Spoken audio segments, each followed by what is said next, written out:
Happy Monday, Kipsters. Miss S here with your second grade Read Aloud.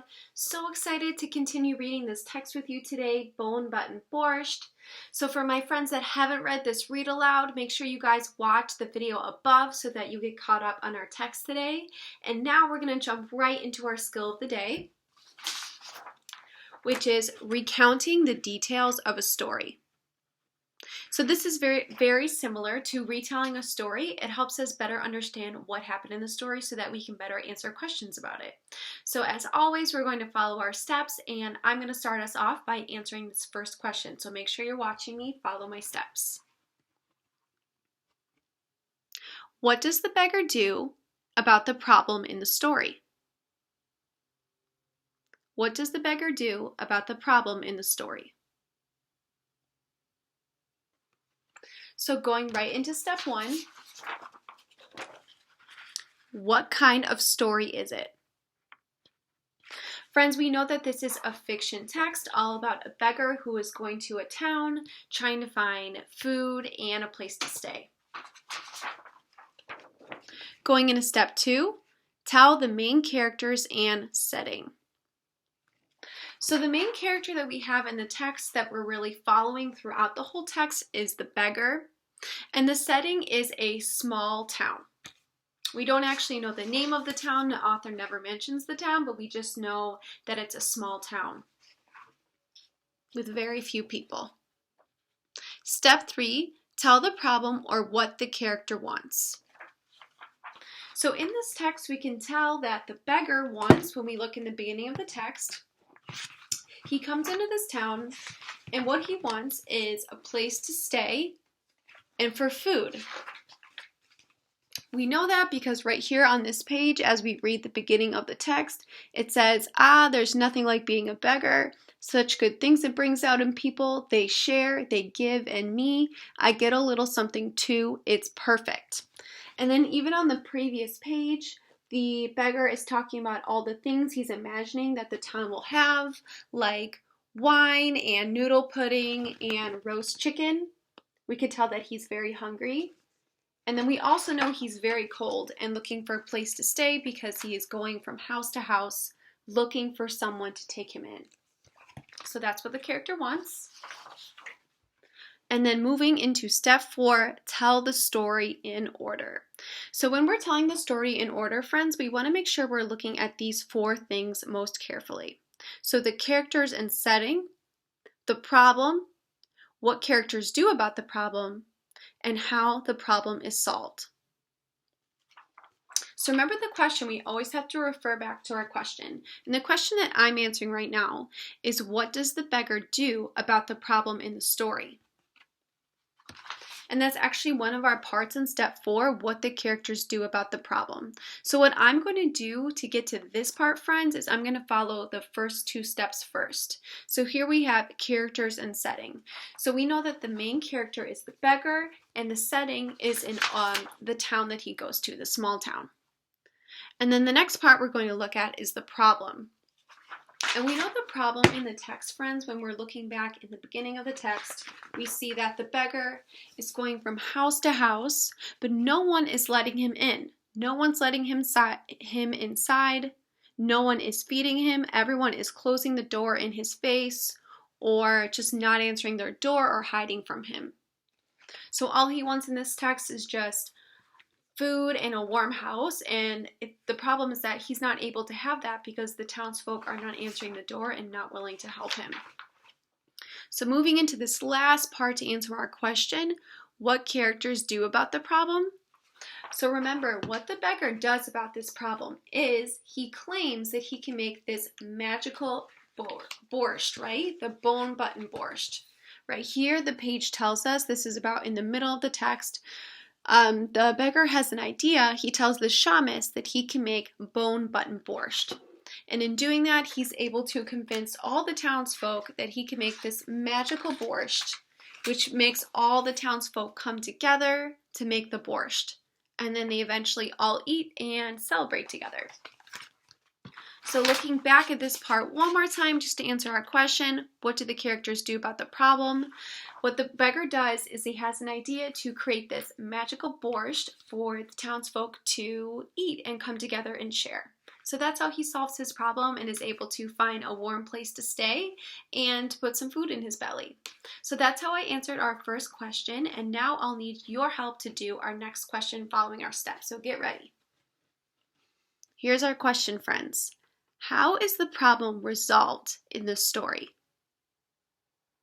How is the problem resolved in the story? So going back into our steps, now I'll need your guys' help. Step 1, what kind of story is it? I want you guys to quickly say to the person next to you or yourself, what kind of story is this?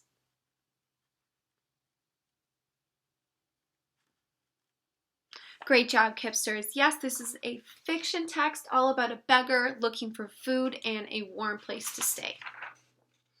Moving into step 2, tell about the main characters and setting. So just looking even at the cover, that should remind you enough. Let's think, who is the main character and what is the setting? This page might be even better for setting. Who is the main character and what is the setting? I'll give you guys a few seconds to say it to yourself or somebody next to you. Who is the main character and what is the setting? Where does the story take place?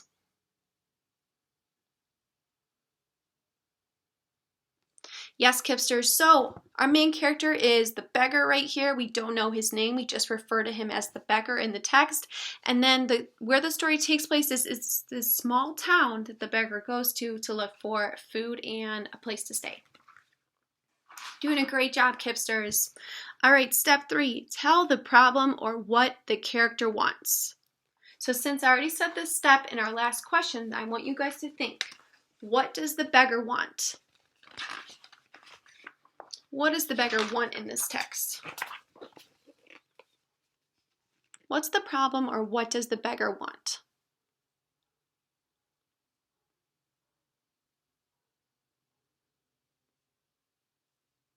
Yes, Kipsters, the beggar wants a place to stay and some food, right? Moving into step 4, tell the story in order. So remember, we have all these different parts for step 4, and what I'm noticing, friends, referring back to our question, which is, how is the problem resolved in the text? Looking back at our parts right here in step 4, I'm noticing that part of our question is right here. How is the problem solved? Right here in the bottom. So let's make sure we're following these short steps beforehand to get to this bottom part right here to answer our question. So here we have characters and setting. As we just said to ourselves, we know that the main character is the beggar and the setting is this small town that the beggar goes to. The problem here is, I'll give you guys a few seconds to think about it. What's the problem in this text? Just to say it one more time.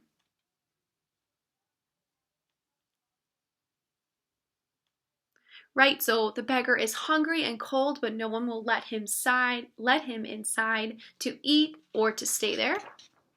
And then we have, what does the character do about the problem? Remember, we answered this question in our last, when I actually answered this question in the last question. So what does the character do about the problem? Say it to yourself.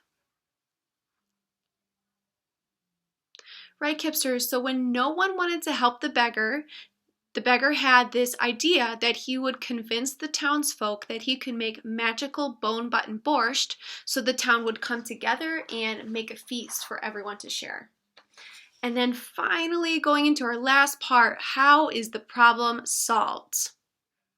I'll give you guys a few seconds to think, how is this problem solved?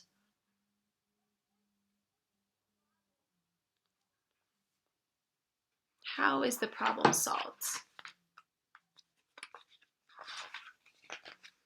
All right, Kipsters, so great job. We know that the problem is solved by the townsfolk coming together and making this magical, delicious borscht, and they all share They all celebrate together, they all have a great time, and finally none of them are hungry or lonely anymore.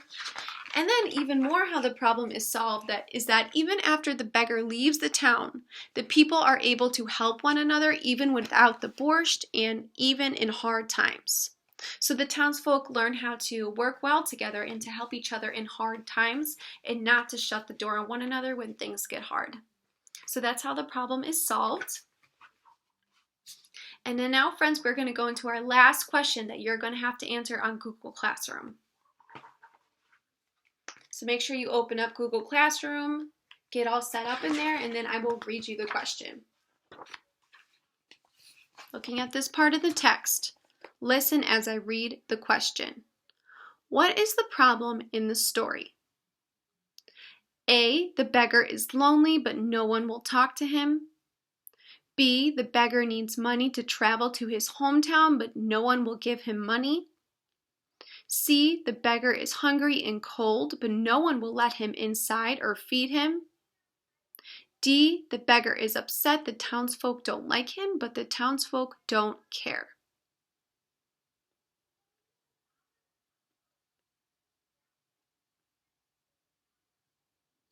All right, Kipsters, great job today. So proud of you all and excited to see you guys tomorrow.